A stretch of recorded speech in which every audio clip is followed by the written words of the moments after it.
sobib, jah? Head kolmanda nooruse Rahvaülikooli kuulajad, meil on meeldiv võimalus jätkata oma kultuuriteemaliste loengutega ja täna kuulata siin hästi tuntud meile Jaan Tammsalu, Jaani kiriku õpetaja, kes on mõnel viimaselgi aastal meie ees siin meeldejäävalt esinenud läheneva jõulude eelsel perioodil. Palun, härra Tammsalu.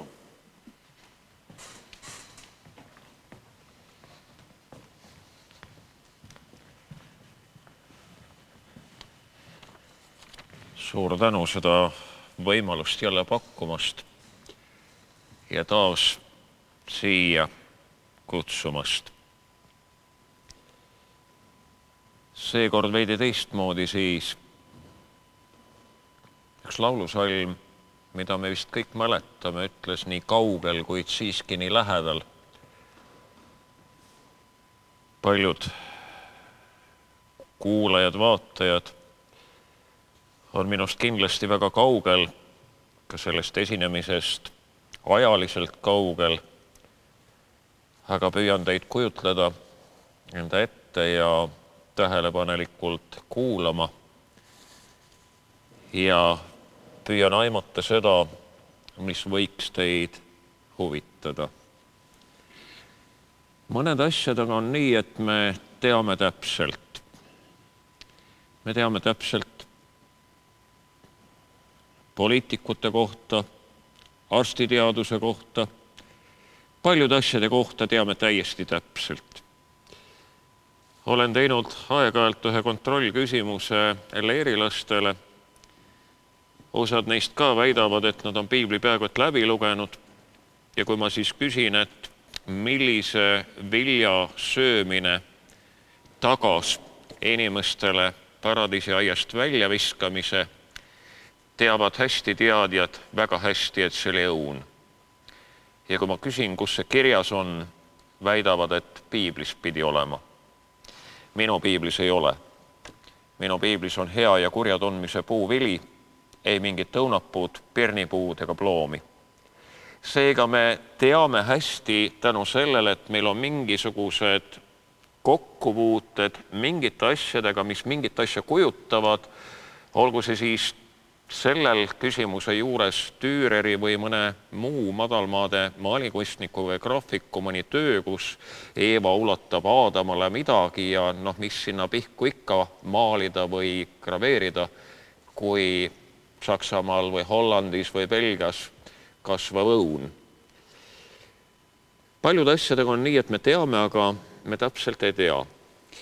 Nii on ka selle teemaga, mida täna otsustasin käsitleda,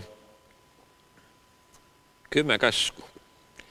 Kui palju on neid inimesi, kes ütlevad, et nad ei ole kristlased, aga nad elavad 10 käsu järgi? Kui ma siis küsin, et kas esimese 3 järgi ka, siis nad ei saa tavaliselt aru, mida ma küsin.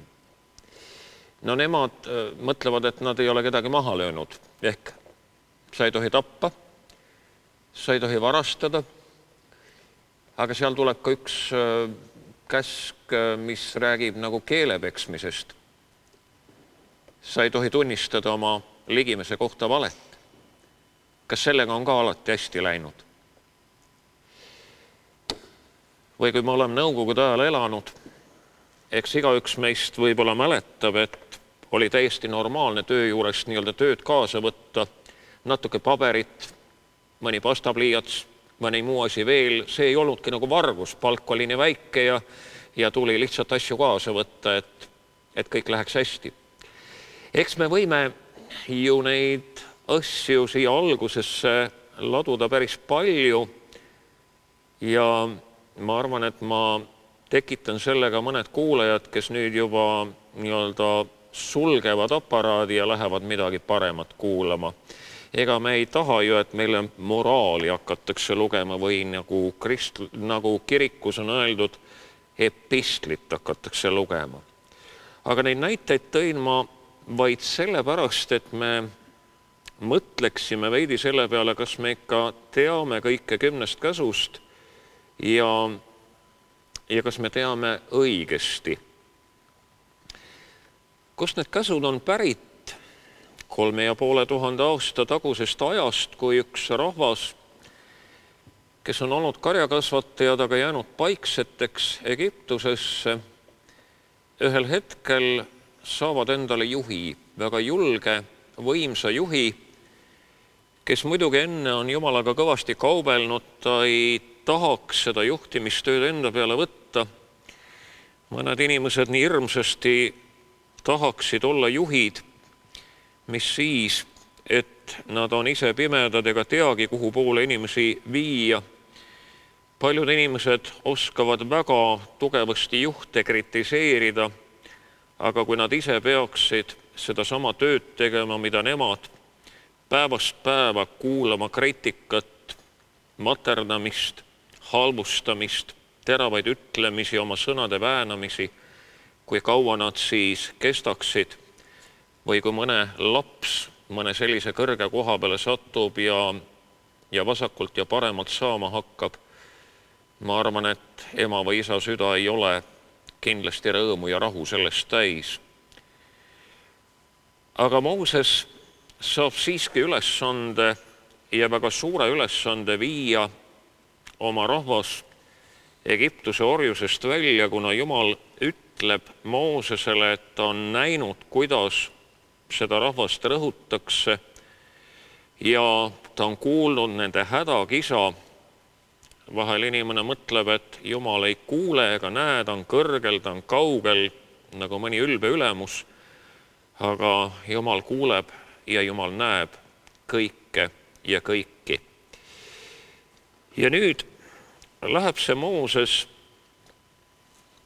ja juhib ühe rahva tõotatud maa poole. See maa, mille Jumal sellele rahvale tõotab, tänane Iisrael, on sellest punktist, kust nad liikuma hakkavad, mitte eriti kaugel. Sinna peaks selle rahvaga välja jõudma, isegi kui ainult mööda mere äärt käia, mööda selliseid kohti, kus on vett, kus ei ole kõrb, peaks vähemalt 1,5 aastaga kohale jõudma. Aga kummaline on see, et see rahvas liigub Moosese saatel 40 aastat. 40 aastat, üle ühe inimpõlve. Ja kui nad lõpuks sinna tõotatud maale jõuavad, Mooses sinna minna ei saada, vaid näeb ühe mäe pealt, ta on teinud ühe vea ja Jumal ütleb, et siia sa nüüd jääd, sellel mäel sa sured, aga sa näed oma töö vilja, sa oled toonud rahva kohale ja rahvas liigub sinna tõotatud maale. Aga sinna tõotatud maa piirist üle või sealt piirist üle astuvad sellest põlvkonnast, kes alustasid teed 40 aastat tagasi, ainult 2 meest. Ülejäänud on nende järeltulijad. Ma olen kunagi pidanud ühe jutluse, kus ma olen öelnud, et rahval oli orjasupi lõhn nina sõõrmetes. Nad kogu aeg hädaldasid ja vingusid ja virisesid. Nad meenutasid seda armast nõukogude aega, vabandust, ma natuke eksisin, aga teadlikult. Nad aina meenutasid, kuidas siis olid pioneerilaagrid, kuidas siis oli leib odav, kuidas siis oli ja siis oli ja siis oli. Kui me toome selle tänasesse päeva, see rahvas aina nuriseb, vingub ja veriseb, kritiseerib oma juhte, unustab oma Jumala. Ja tänu sellele, et see rahvas ei suuda uskuda, ei suuda oma juhte kuulata, ei suuda jääda rahulikuks, kuigi nad ju näevad, et Jumal neid juhatab ja hoiab ja kaitseb, mis iial ette võtad sa, jah, ikka kaitseb ja õnnistab ja hoiab, siis see rahvas ei jõua pärale ja võib-olla ei jõua pärale sellepärast selle rahva need inimesed, kes alustavad teed, vaid jõuavad pärale vaid nende lapsed ja lapselapsed. Et kui üks inimene on orjusega väga harjanud, võib juhtuda, et kui ta vabadusse jõuab, teeb ta selle vabadusega orjuseks.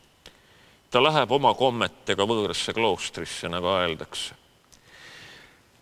Stanislav Lem on üks Poola mõtleja, kes on öelnud, et me astusime vanglast kaubamajasse rahvaste kohta, kes pääsesid Nõukogude Liidu ja sotsialismi orjusest. Meil oli üks orjus, meie piirid olid kinni ja nii edasi, aga me astusime vabatahtlikult järgmisesse orjusesse. Meil on liisingorjus, meil on üle elamise orjus, meil on paljud orjused, millest me nagu ise arugi ei saa. Meie kapid on riideid paksult täis, aga me ikka räägime, kuidas mitte midagi pole selga panna. Meil on autod, millest meie eelkäijad unistada ainult oskasid, aga ikka peame neid kiiresti vahetama, enne kui liisingu aegki täis saab, sest naabril on juba Porsche. Ma ütlen me ja armas kuulaja, ära sina nüüd minu peale pahaseks saa, et ma nõnda üldistan, mõtle sina oma naabri peale, siis on kergem kuulata. Aga tuleme tagasi tõsise asja juurde, on üks oluline asi selle 10 käsu andmise juures ja selle orjusest vabadusse pika liikumise juures.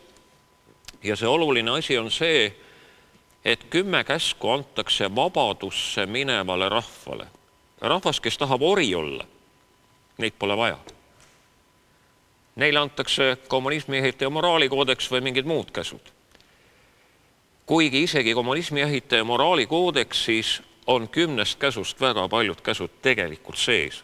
Need on nii üldinimlikud, et nendeta on väga keeruline. Rahvas, kes tahab minna vabadusse või jääda vabaks, nende jaoks on need käsud olulised. Ori saab omale orjapidajalt teistsugused käsud. Ja mingid käsud on alati olemas.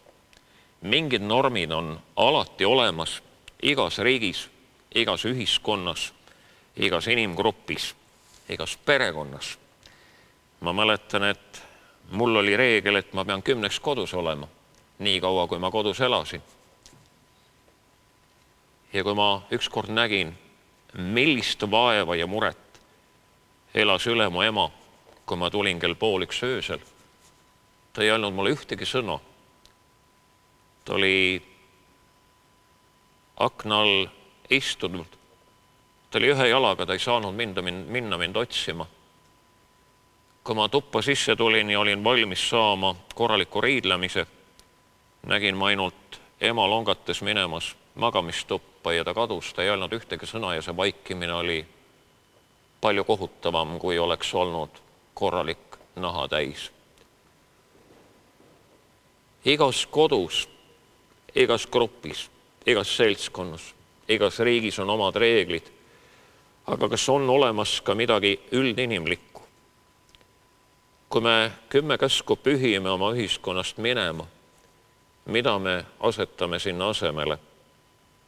Kas on midagi paremat võtta?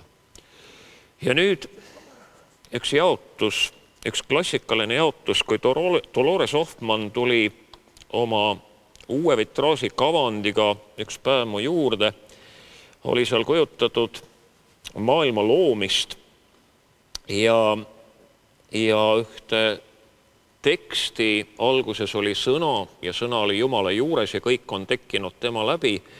Ja ta oli kujutanud seda nii, et vitraaži üleval otsas on üks silm kolmnurga sees, mis on väga vana kristlik sümbol. Hiljem on ka mõned organisatsioonid teda üle võtnud, aga eelkõige on ta kristlik sümbol.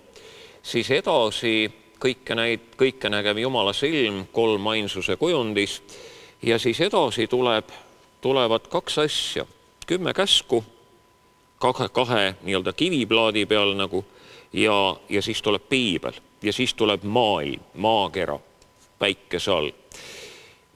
Ja ma vaatasin seda tema tööd ja ütlesin, et ma teen sulle ainult ühe ettepaneku, armas vanameister,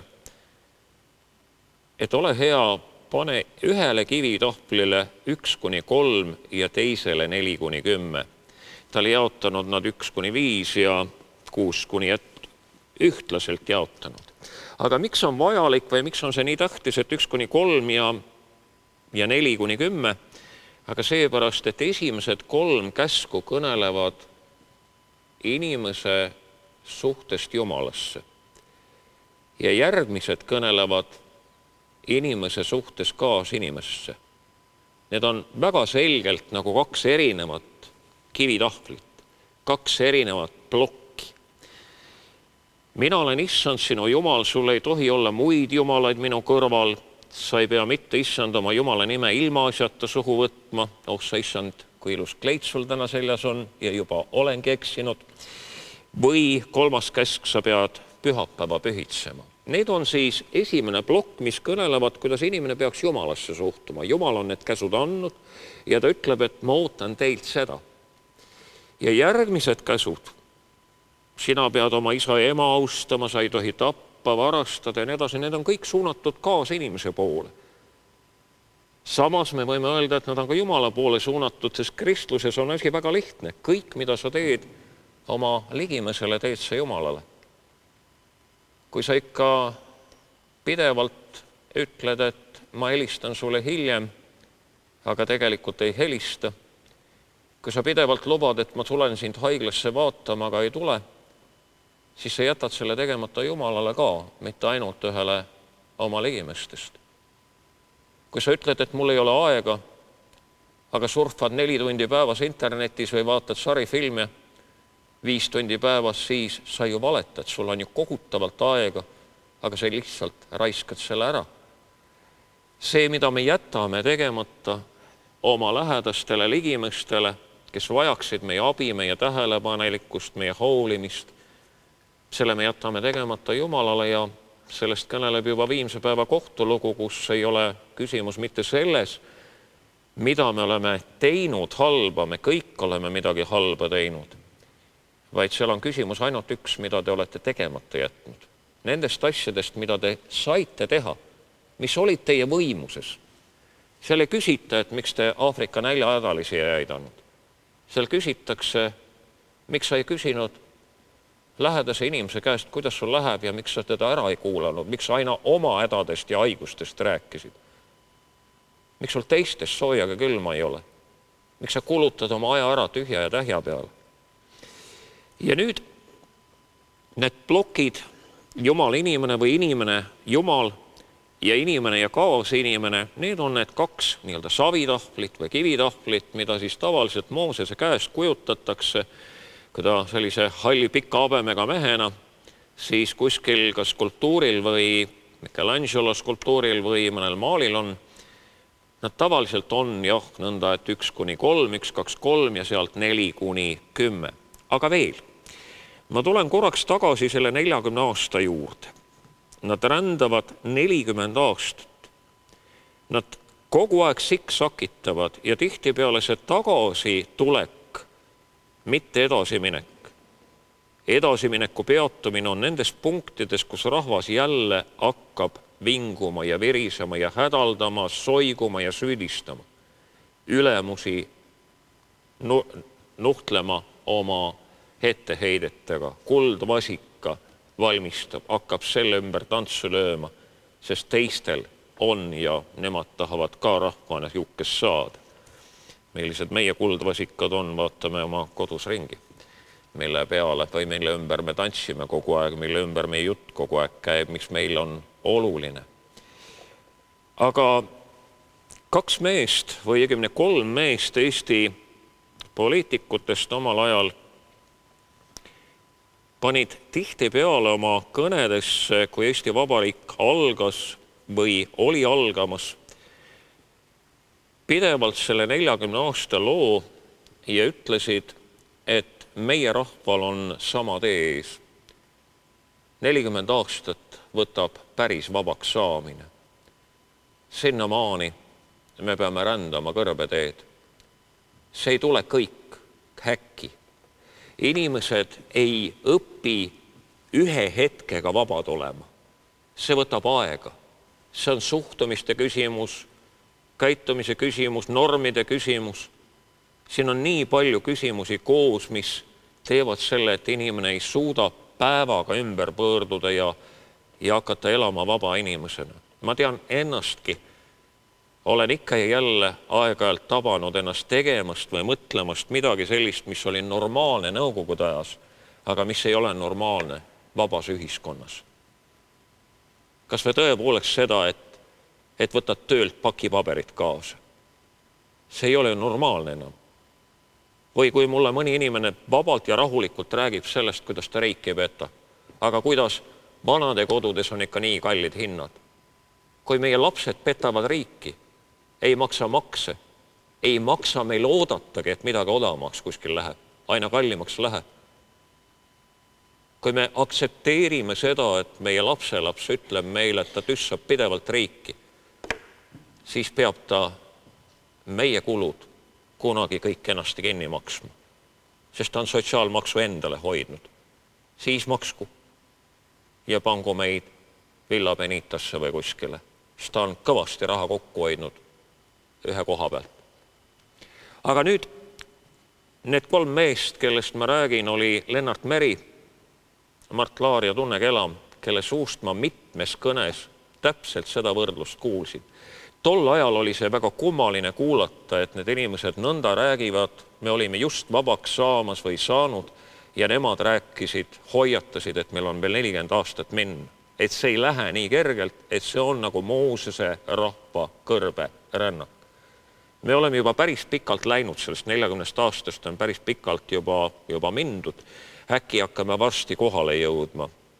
Aga annaks Jumal, et ka meie silmad seda näeksid, et see enne meilt ära ei võeta.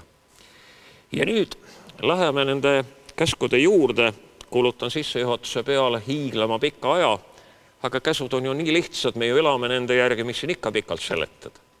Aga kuuleme mõnda ja ma võtan lihtsalt mõned nüansid ja viitan sellele, et need, kes tahavad sellist korralikku käsitlust 10 käsust saada, minu ja praeguse peapiiskopi Urmas Viilma käest me oleme teinud 28 leeritundi, tunnist leeritundi, need on Tartu Pereraadio arhiivis leheküljel täiesti internetis olemas ja ma usun, et kõik, kes te praegu seda ettekannet vaatate, kuulete, kõik te oskate minna Tartu Pereraadio koduleheküljele, vaadata sealt esilehekülje paremast menüüist, otsida üles leeritunnid ja seal on 2012, 2013 ja 2020 tegime eriolukorra alguses need veel puudu jäänud leeritunnid ära, viimased 5 ja neid on 28 kokku ja seal on 10 käsu peale kulutatud päris palju aega, ma arvan, et vähemalt 5 leeritundi, 5 tundi. Nii et kui ma praegu tunniga kõik läbi vuristan, siis te saate aimdusega, seal me vestleme nendel teemadel ja laseme ka vahele muusikat. Aga nüüd kõigepealt esimene käsk. Mulle meeldiks neid nimetada seadusteks, nagu loodusseadusteks, millega ei ole mõtet võitlema hakata, pole ju mõtet katsetada, et kas ikka see vabalangemise kiirendus on see, mida nad on välja arvutanud ja selleks ei ole mõtet kuskile torni ronida, sealt alla hüpata ja kella pealt aega vaadata, millal mats käib. Enda naha peal ei ole mõtet kõike katsetada. Ja nende seadustega on ka nii, et ei ole mõtet neid nagu lihtsalt jonni pärast hakata ignoreerima või nende vastu töötama. Nad on suuremad kui meie. Mina olen issand sinu Jumal, sul ei tohi olla muid jumalaid minu kõrval. Ja selle juures võiks lihtsalt mõned asjad ära mainida või markeerida. Tegemist on käsuga, mis viitab ainu Jumalale. Ehk siis, et Jumal on üks. Et Jumalaid ei ole mitu. Me võime erinevate nimedega Jumalat nimetada. Heal lapsel pidi ka mitu nime olema. Ja maailmas on väga palju neid nimesid, kuidas Jumalat nimetatakse. Ja kui keegi nüüd kohkub ära ja ütleb, et tema küll Allahiks ei tahaks teda nimetada praeguses situatsioonis, siis ei ole vaja karjuda Allah Akbar, vaid Allah tähendab Jumalat. See ei ole Jumala nimi, vaid see on selles keeles sõna Jumal. Nii et me võime öelda, et väga palju on selliseid väljendeid, millega püütakse ütelda Jumal ja küsimus on eelkõige siin käsus see, et meil ei tohiks neid olla palju. See on nii, et kui sa oled abiellunud, siis ei ole mõtet oma naisele öelda, et kuule, et tead, teeme nii, et ma üks öö olen siin, teine öö olen sekretäri juures, kolmandal ööl olen ühe kolmanda alluva juures ja siis tulen jälle sinu juurde tagasi, aga sind ma armastan kõige rohkem. Tee valik, kõnni minema või ole minuga. Nii tavaliselt üks naine ütleb. Üks väga tark naine, kui mees talle ütles, et ta läheb kohtuma kellegi väga ilus, aga ta oli temast juba 3 päeva rääkinud ja naine sai aru, et nüüd on mees kõrmuni sees. Ja siis ta ütles veel lapse suuga välja ka, et ta läheb selle inimesega kohtuma ja naine ütles, et sa ei lähe kuskile. Tegi väikse pausi selliste riietega. Ole hea, ma toon sulle teistsuguse särgi, sobiva lipsu ja see ülikond, vaata, millised need püksid on. Kui sa lähed tähtsa inimesega kohtuma, kes sulle nii oluline on, ma panen sind korralikult riidesse. Ja teate, see mees helistas ja ütles, et ta ei tule. Ta sai äkki aru, et keegi kodus hoolib temast tohutult palju.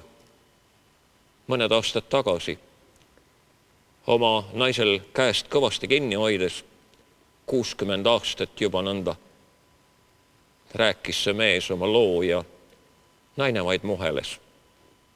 Mõned on targad, aga mõned ei saa hakkama. Aga inimesed ongi erinevad.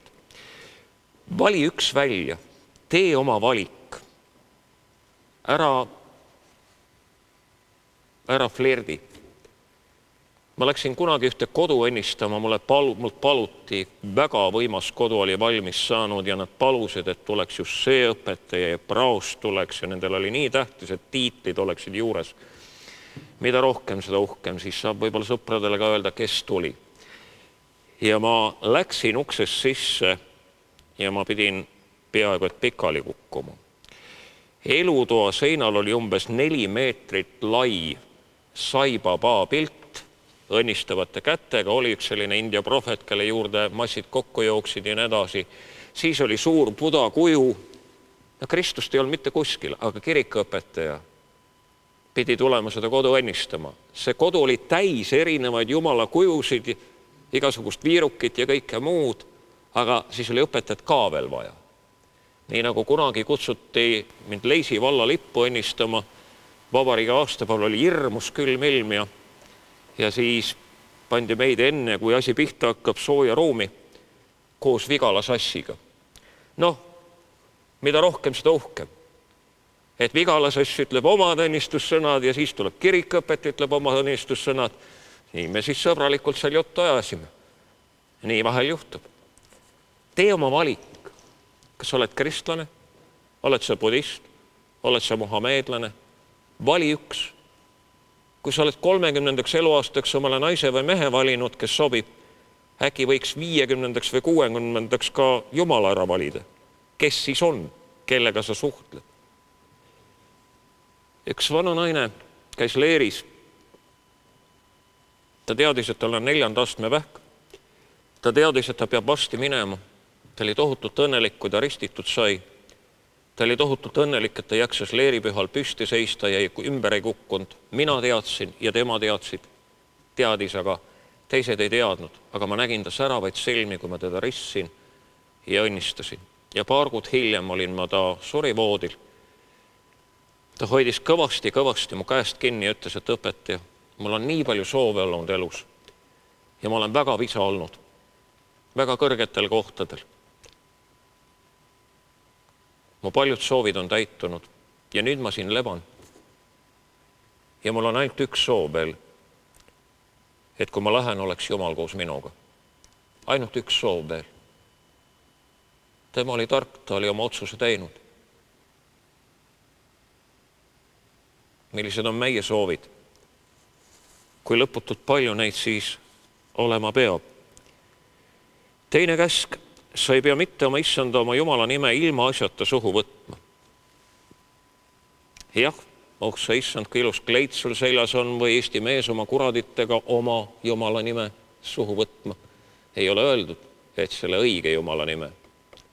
kui ma jõudsin Nõukogude armeesse Ukrainasse, Lääne-Ukrainasse, Priikarpatski, Vojenni okrug, lätlaste kohta, kes enne meid sisse astusid, öeldi, et lätlased tulid, leedukate kohta öeldi, et leedulased tulid ja siis astusime meie väravast sisse ja öeldi, kurati prešli. Kuradid tulid. Soitšepka oli 50 aastat vana. Need, kes seal olid kaua olnud, teadsid, kui palju Eesti mehed ühte sõna vannuvad.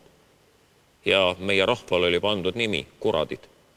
Ainus rahvas maailmas, kes sellist nime kannab mõne inimese silmis. Haritud inimesed. Kunagi tuli käärkambrisse üks mees, jooksu pealt ütles Jaan, kurat, risti mu laps ära, kurat. Ma vastasin talle, kurat, tead ei risti, kurat. Ta ütles, kurat, miks sa ei risti? Ma tunnen sind, ma olen telekast näinud. No peaaegu et sõbrad, kui telekast oled näinud. Aga see inimene ei taivanud, et vaimulik ei peaks nii rääkima. Ma rääkisin spetsiaalselt. Ma kasutan seda sõna ainult siis, kui on vaja, aga mitte näpu pihta haamriga lüües. Siis ma lihtsalt tean, et ma olen üle töötanud ja tähelepanu on hajunud. Kurat ei ole süüdi. Tema kaela ei ole mõtet ajada. Aga armsad, on sõnu, mis võiksid jääda pühaks. Ma mõtlen sõna Jumal, Jeesus, Kristus. Ja neid ei peaks sidesõnadena kasutama, nagu mehed kuradit, osad mehed kasutavad. Me võiksime nad oma sõna kasutusest võtta välja selleks, et nad oleksid kasutusel ainult siis, kui me nende peale mõtleme. Kui sõna taga on ka kujutuspilt. Ära lõrtsi ära seda nime. Me teame ühte lugu, ühte vahvat lugu ühest poisist, karjapoisist, kes saadeti küla karja hoidma ja poiss mõtles nalja teha ja hakkas äkki karjuma, et hunt tuleb ja siis läks kogu küla. Ma mäletan veel õpikas, kuskil oli pilt ka, kuidas kangude ja millega siis külarahvas läheb seda hunti veletama ja poiss naeris suure äärega, kui küla kokku olid olnud, et ta tegi veidi nalja. Paar korda sai teha, 3. kord hunt tuli ja külarahvas enam nalja peale ju välja ei tule, kui sind on 3 korda lollitatud. Ja kui me kogu aeg räägime Jumal ja Jeesus ja Kristus, kui me siis tõepooleks teda vajame, nii nagu see naine ütles, et mul on üks soov ainult jäänud, siis äkki enam ei tööta, sest sa oled nii palju kordi ütelnud ja hoiame seda sõna olulisteks hetkedeks. Palves, Jumalast kõneldes ja nii edasi. Ja Luter ütleb selle kohta, et kõige tähtsam on see, et me Jumala nimel ei hakka midagi valet vanduma. Me oleme näinud filmidest, kuidas Ameerika Ühendriikide presidendid panevad käe piibli peale ja tõotavad midagi. Kui Nõukogude aeg hakkas otsa saama, tuli üks täitekomitee esimees mu juurde ja ütles, et ta saab nüüd maavanemaks ja kas ma tuleksin ja paneksin piibli talle käe alla, et ta siis piibli kohal annab oma tõotuse. Ütlesin, et sa ei ole ristitud. Kõigepealt leeri. No ta loobus. Ja andke mulle andeks, kui üks tõeline kommunist paneb hetk hiljem käe piibli peale ja hakkab selle raamatu peal nagu mingeid lubadusi andma, siis ei ole see ju väga tõsine. Me peame neid asju omavahel kokku sättima, tõsiduse ka selles asjas saavutama. Piibel ei ole see, mida igale poole alla panna, panni alla ka, eks ole. Tegelikult see mees mõtles head ja ma ei mõnitanud teda. Absoluutselt mitte, aga ma seletasin talle ära, et see ei ole kohane. Ta sai sellest väga hästi aru, ta oli tark inimene. Ka minu isa oli kommunist, oli kompartei liige, ta oli ajalehe toimetuses tööl, teistmoodi ei saanud. Minu jaoks ei ole see, et kes on kunagi keegi olnud, üldse mitte tähtis. Tähtis on see, mis ta on praegu, kes ta on täna. Inimesed võivad muutuda 40, 30, 20 aastaga, mõned ka 2 aastaga. Sa pead pühapäeva pühitsema, 3. käsk, 1. ploki 3. Mida see tähendab? Algselt oli see laupäeva pühitsemine. Nädala 1. päeval lähevad naised hauale ja leiavad, et Kristus on üles tõusnud, kuulutavad seda ka jüngritele Vene keeles on sõna pühapäev väga täpselt paigas. Tema tähendus, voskresenie, ülestõusmine. Väga religioosne keel. Isegi kospesopastnost, riiklik julgeolek oli Gospodi on ees. Aga see selleks, tuleme eesti keele juurde tagasi. Ülestõusmise sündmuse järel hakkab suur osa kristlaskonnast aasta kümnete, sadade jooksul pidama nii-öelda pühaks päevaks. Meil ongi pühapäev eesti keeles. Paljudes keeltes on Sunday, eks ole, või Sonntag päikesega seotud, aga meil on pühapäev. Ja Tõnis Mägi,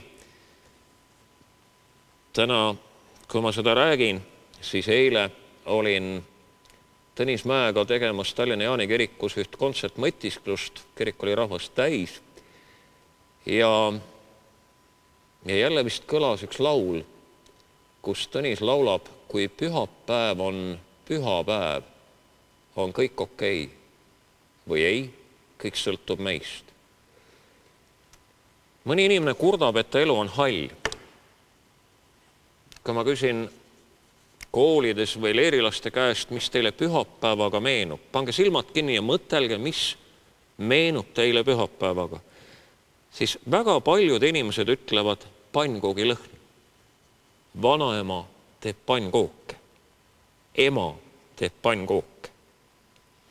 Jumal tänatud, kui pere märkab koos olla üks päev nädalas, kui kohe ei tormata minema igaüks omasse suunda, külmkapist midagi kaasa võttes või nii edasi, kui on neid hetki, kus istutakse hommikul laua taga koos, räägitakse, kuidas on nädala jooksul läinud, küsitakse, kuidas ja kuulatakse ka vastus ära. Kui paljud inimesed on eriolukorra ajal ja hiljem ka, kui inimesed on hirmu täis läinud, hoidke 2 meetri peale. Kui eriolukord otsa lõppes, siis küsis üks inimene, et kas nüüd võib 5 meetri peale tagasi minna jälle. Et enne kästi 2 meetri peal olla. Eestlane on harjunud vähemalt 5 meetri kaugusel olema, vahepeal räägite 2. Poe järjekorrast trügitakse selga üksteisele. Et saaks kiiremini läbi, lükkaks teise eest ära ilma maksmata või ma ei saa aru, kuidas see kiiremini läheb. Aga see selleks, kui palju inimesi on üksikuid ja üksildasi ja depressioonis, sellepärast, et mitte keegi ei tunne huvi, kuidas nendel tegelikult läheb. Kõik ajavad oma juttu. Räägivad sarifilmidest või kiruvad valitsust, aga rääkige oma asju. Rääkige, kuidas tal läheb, kuidas te hakkama saate, julgustage üksteist. Ärge tõmmake urgu. Ärge surge ära üksildusse ja depressiooni. Suhelge. Telefonid on olemas, see ei maksa mitte midagi, kui te natuke rohkem räägite. Kuulake ära teine ka, ärge rääkige ainult endast. Sa pead pühapäeva pühitsema, kui pühapäev on pühapäev, eriline päev, teistsugune päev kui teised päevad. Mitte hall argipäev, mitte töö rabamise päev, mitte tolmurullide tagaajamise päev. Ma otsin ühte naist, kelle kohta üks tema sõbranna ütles. Ta helistas mulle tihtipeale ja ütles, et lähme teatrisse, lähme kirikusse kontserdile. Ja kui ma hakkasin talle esialgu ütlema, et mul on kiire ja ma pean tuba koristama ja siis ta ütles, et tolmurullid ei ole tähtsad. Tähtis on elada oma elu. Ärge ajaga oma üksikuid tolmurulle igalt poolt taga. Suhelge. Suhelge nii palju, kui on võimalik. Ja ärge hankige endale 5000 Facebooki sõpra. Hea, kui 1 või 2 tõelist on ja hoidke neid kui kullateri. Sa pead pühapäeva pühitsema, see tähendab seda, et Kõstril oli õigus, kui ta marutades ütles Tootsile, sina inimese loom, sa pead oma hinge eest hoolt kandma. Me ei saa oma hinge toiduta jätta, see närbub ära lihtsalt. Kui vanasti räägiti sellest, kui palju oli külas talusid, siis öeldi, et külas oli 7 suitsu või 13 suitsu. ainult suitseva korstnaga talu peeti taluks, kust inimesed on läinud, neid asju ei loetud. Kuhu inimesed tulid ainult suveks ja ei kütnud, seda ei loetud. Siis nii ei tehtudki. Ja kui räägite sellest, kui palju on mõnes talus inimesi, öeldi, et seal on nii palju hingi. Ei öeldud kehasid, ei öeldud mehi ja naisi, vaid öeldi hingi. Hing on tähtis, kõige tähtsam inimese juures. Ja mõtelge ühe asja peale, kui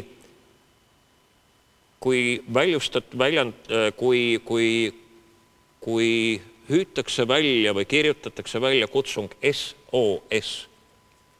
Miks ei ole save us või save our bodies? Päästke meie kered. Miks on SOS? Our souls. Päästke meie hinged. Hing on tähtis, sest kui hing välja läheb, on kehast väga vähe tolku. Ja kui hing haigeks saab, võib keha ka haigeks muutuda. Pühapäeva pühitsemine tähendab ja on vanasti tähendanud väga paljudele inimeste jaoks tänapäeval vähem ka osa saamist jumalateenistustest, armulauast, ühisest palvest, ühisest laulust.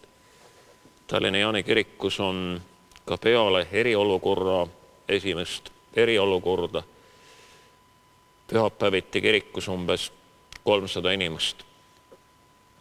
Need ei ole üksildased inimesed.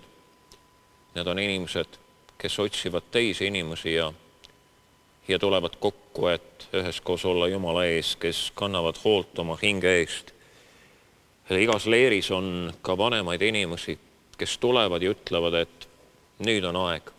Nüüd ma olen selle otsuse teinud, ma tahan need asjad korda teha, enne kui ma enam ei jaksa. Sa pead pühapäeva pühitsema. Ja selle käsu juures on oluline see, et küsimus ei ole selles, et see keelab täielikult töö tegemise. See keelab nii-öelda haltuura tegemise ja mõttetu tööga tegemise. Kui ikka vanaema on vaja aitama minna ja heina on vaja kokku tõmmata, sest sel pühapäeval on ilus ilm ja esmaspäeval lubatakse vihma, siis tõmba see hein kokku, kui vanaemal ikka lehm olemas on, kui enam ei ole, siis pole mõtet midagi kokku tõmmata. Hädalise aitamine pühapäeval on Jumalale väga meelepärane tegevus. Kui lastakse haiglasse ja vanadekodusse külla minna, siis lihtsalt minge, kui on keegi, kes teid väga ootab. Aga see muu pool ka. 4. käsk, sa pead oma isa ja ema austama, et sinu käsi hästi käiks ja sa kaua elaksid maa peal. Nii tegelikult see käsk kõlab. Me oleme harjunud, kes on kuulnud seda käsku, et see on vaid esimene osa. Sina pead austama oma isa ja ema. Ja ega nendele eestlastele need käsud väga ei meeldi, et sa pead midagi tegema, peaks ikka kuidagi leebemalt. Aga siin öeldakse, mille pärast peaksime seda tegema, et su enda teekond õnnestuks ja sa kaua elaksid maa peal. Mul on üks hea sõber, Soome kirikuõpetaja, kes nüüd on juba pensionil, aga aastakümneid tagasi rääkis ta mulle loo. Ta väimeheks tuli Lõuna-Korea noormees ja see noormees õppis ka saunas käimise ära, sest kuidas sa Soomes muidu siis inimestega suhtled, kui sa saunas ei käi. Ja ühel päeval lava peal oli siis äi tema käest küsinud, et kas on midagi, mis teda Soomes häirib lõunakorealasena. Ja mees oli väga ettevaatlikult hakanud seda vastama diplomaatiliselt, aga lõpuks oli jõudnud siis sellele järeldusele, et teil on siin üks asi väga halvasti või minu meelest midagi on väga vilets, et te nimetate ennast kristlasteks, kristlikuks maaks. Aga kui Koreas meil ühes perekonnas, näiteks 3 vennal ja 2 õel sureb ära isa, siis 5 last hakkavad omavahel kaklema ühes asjas. Mitte varanduse pärast, vaid kes saab ema enda juurde võtta. See on ühiskonnas auasi, et sa hoolitsed oma vanemate eest. mitte see, et sa paned ta võimalikult kallisse vanadekodusse, tuleb kindlasti mõnel ka see aeg, et kus teistmoodi lihtsalt ei saa, sest sa ei suuda, sa pead ise tööl käima või on muud põhjused, et ta on nii vilets, et see kodune aitamine on väga keeruline. Aga on veel maid, kus vanemate eest hoolt kandmine on ühiskonnas auasi ja mitte häbiasi, et kas sul ei ole siis raha, et teda kuskile ära panna. Et su enda käsi hästi käiks, peaksid sa austama oma vanemaid. Meie järeltulev põlv vaatab meie pealt, kuidas meie suhtume oma vanematesse. Nad teevad sellest järelduse ja kui meie aegkord saab täis olla kepsutav noor, kõigega hakkama saav inimene ja me oleme viletsad, on nad meie käitumises saanud selgeks, kuidas peab vanemate inimestega käituma. Rääkigu ühiskond mis tahes. Ma näen ka Eesti ühiskonnas väga palju neid inimesi, kes teevad teistmoodi, kui paljud teevad, sest nende süda on paigas. Ja kui keegi elab südame päiksepoolses toas, kui keegi on hoolt kandnud ja armastanud, siis ei lükata teda võimalikult kaugele ja võimalikult odavasse kohta ära. Ja ei valetata, et seal pidi parem abi olema teisel pool Tartut. Parem abi, kuhu sa ise jõuad 1 kord kuus heal juhul. 5. käsk, sa ei tohi tappa. Lühidalt võib öelda, et selle käsu heebreakeelne sõnastus ei anna kahtlustki, et siin mõeldakse mõrvamist, inimese tapmist. Nii et siin ei ole mõtet hakata teda väga laiendama näiteks loomade peale selles mõttes, et inimesed tapavad loomi. Jah, nad tapavad küll, aga me ise sööme liha. Eks sellepärast peab neid ju vist tapma ka, et elusast peast veel pole õppinud sööma. Nii et vabandust mulle mu saarlase kohatud naljad, aga see on elu ringkäik. See käsk räägib ainult inimese mõrvamisest ja Jumal kaitseb inimese elu. Sa ei tohi tappa. Sa ei tohi võtta seda, mida Jumal on andnud. Meieni on jõudnud täna juba mitmeid selliseid selgeid näiteid, kus ühel hetkel uurijad, laboratooriumid võtavad asja uuesti lahti mõne kohtuasja ja selgub, et inimene, kes on juba 30 aastat tapmise pärast istunud kinni, on tegelikult süütu ja ta lavastati. See on üks põhjus, miks surmanuhtlus on keelatud Euroopa Liidu riikides. Me võime tappa inimesi, kes ei ole tapmist väärt. Ja me tappes võime võtta neilt võimaluse kahetseda ja andeks paluda. Vahel on seda sellele inimesele endalgi vaja. Aga aitab sellest. Siin võib muidugi laiendada seda ka eutanaasiale ja samas tuleb küsida, kui meie arstiteadus on nii võimsalt edasi arenenud, et inimest võib kas või 200 aastani torude küljes hoida. Muudkui süda tuksub, muudkui pombatakse õhku juurde, aju on ammu läinud. Siis tõepoolest need asjad tuleb selgeks rääkida, tuleb selgeks mõelda, me oleme ise enda elu paljude arengutega väga keeruliseks teinud ja meil tuleb paljud küsimused uuesti nii-öelda läbi vaadata tänase päeva seisu valguses. 6. käsk on väga põnev. Igas korralikus filmis jutuvärkides peab olema see teema sees, see abielu rikkumise teema. See on nii põnev vaadata, kellega on pruuk siis, kui oma lapsed saanud, korra oli ühe vennaga abielus, siis oli teise vennaga abielus, siis oli vahepeal isaga abielus ja nii edasi. 600 seeria juba jookseb. Need olid vist rikkad ja ilusad. Ema mulle vahepeal rääkis, ma küsisin, et kellega ta nüüd abielus on. Tema teadis täpselt.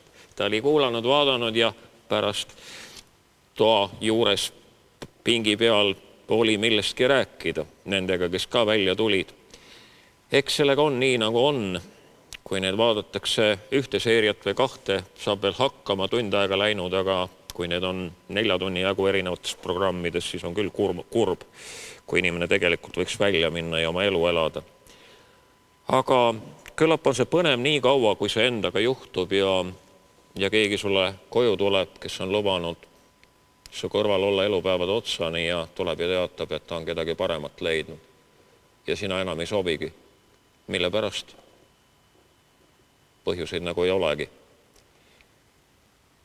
See käsk kõneleb monogaamiast, see käsk kõneleb sellest, et 2 inimest võiksid elada elu lõpuni koos ja abielu lahutuse piiblis ainsaks tõsiselt võetavaks põhjuseks on teise poole hoorus. Siis öeldakse, et tuleb lasta minna. Loomulikult võib täna ütelda, et ka teise poole vägivald ja on veel palju muid asju, mille pärast tegelikult ei pea hoidma abielust kinni. Isegi oma tõotusest kinni, kui teine pool, kes on ka lubanud austada ja armastada, ei austa ega armastagi. Nüüd 7. käsk, sa ei tohi varastada. Luter ütleb, me peame Jumalat kartma ja armastama nii, et me oma ligimese raha või vara ei võta ega võltsitud kauba või petmisega enda kätte ei kisu, vaid et me aitame kasvatada ja hoida tema vara ja peatoidust. Mida seesama Luter ütleb, et seda kunsti oskab Jumal ülihästi, et ta laseb vargal varastada varast ja röövlil röövida röövlit. Mida see tähendab? Kui sina varastad, ole valmis, ka sinult varastatakse. Kui sina röövid, siis ehita hästi kõrged aiad ümber. Pane veel valvurid väravale ka, tee eraldi elamarejoon, sest need röövlid tulevad ja röövivad sind ka. See, mida sa teed, tuleb su juurde bumerangina tagasi või vähemalt hirm on, et nad tulevad ja võtavad ära. Armsad, selle seaduse, selle käsuga Jumal kaitseb eraomandit. Vahel öeldakse, et Kristus on nagu kommunism, kõik on ühine ja nii edasi. Vaadake judaismi juba. Siin kaitstakse eraomandit. Ära mine võtma seda, mis kuulub teisele. Ole rahul sellega, mis sul on. Ära vaata üle aia kogu aeg kadetseva pilguga, mis auto teisel on või mis muruniiduk on või kas on juba robot ja nii edasi. Ära tänita mehe kallal, et meil ei ole midagi. Võiks natuke paremini elada ja nii edasi. Ära varasta, ära võtta. Ja võib-olla üks asi, mida ma olen leerilastele sageli toonitanud, et mulle väga meeldis ühe tõsise ärimehe lause, kui ta ütles, et kui mult varastatakse asju, siis sellega saab hakkama, asjad on ainult asjad. Aga kui mult varastatakse aega, siis seda ma kuskilt juurde ei saa. Kui me oleme leppinud, et me kohtume kell 12, ära tule kell 12:30. Ma olen oodanud. Ma ei ole saanud millegi muuga tegeleda. Ajavargus. Mõtleme hetkeks selle peale. Tühiste juttude ajamine, aja ära võtmine lihtsalt. Ei jõuagi asjani muud, kui lihtsalt räägi. Veel, sa ei tohi anda valetunnistust oma ligimese vastu. Luter ütleb siin, et me ei tohi tunnistada valet oma ligimese vastu, me ei tohi teda reeta, keelt peksta ega tema kohta laimujutte levitada. Üks inimene rääkis mulle, et ta oli sattunud mingisse naiste seltskonda, kus teda oli kohe ka käelt kinni võetud, pärast kohvikusse viidud ja 3 naist laua taga, kes olid seal juba ikka ja jälle käinud peale neid kokkusaamisi. Tema oli võõras esimest korda tulnud. Võtsid kohvid ette, võtsid koogid ette ja siis läks lahti. Kui suu parasjagu tühi oli, siis hakkas keel liikuma ja keelepeks käis täiega. Ja võeti ette üks minister. Üks konkreetne minister võeti ette ja kõik virutasid igast 3 nurgast. 4. nurk vaikis. Ja siis nad äkki said aru, et see uus ei räägi kaasa. Küsivad siis sellelt uuelt, et kuule, miks sina vaikid, et ta ütles, et see, kellest te räägite, on mu õetütar. Minu meelest on ta tore inimene, aga võib-olla teie tunnete teda paremini. Keda me tunneme paremini kui nende vanemad, nende lapsed? Olen ise olnud rünnakute all, avalike rünnakute all ja ma tean, kuidas see mõjub. Kuidas see mõjus mu emale, kes sai insuldi ja 1,5 kuu pärast suri. Ärge mängige nende tagarääkimise mängudega kaasa. Ütelge midagi head. Iga inimese kohta on midagi head võimalik öelda. Ma vaatan, kuidas praegu antakse peaministrile. Saatis kellelegi tordi. Peapiiskop Urmas Viilma ütles, et äkki tal on selline lastetuba.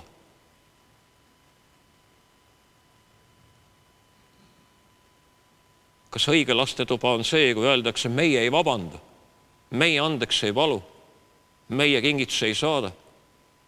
Me mõnitame oma ühiskonnas juba inimesi selle eest, kui nad paluvad vabandust. Kuhu me välja tüürime sellega? Sa ei tohi anda valetunnistust oma ligimese vastu. Kas sa tunned teda nagu iseennast? Kas sa võid käe südamele panna, et sa tead, kuidas asjad tegelikult on? Ma jõudsin olla 4 aastat ühe linnavolikogu aseesimees. Ja ma rohkem ei taha. Sest see, kuidas anti vasakult ja paremalt iga seaduse eest, mis vastu võeti. Teed ühtmoodi, ei meeldi ühele grupile, teed teistmoodi, ei meeldi teisele grupile ja muud kui saad, nii et tolmad. Armsad, selle raha eest on seda natuke liiga palju, võiks ütelda. Ja 9. ja 10. käsk on tegelikult olnud kunagi üks.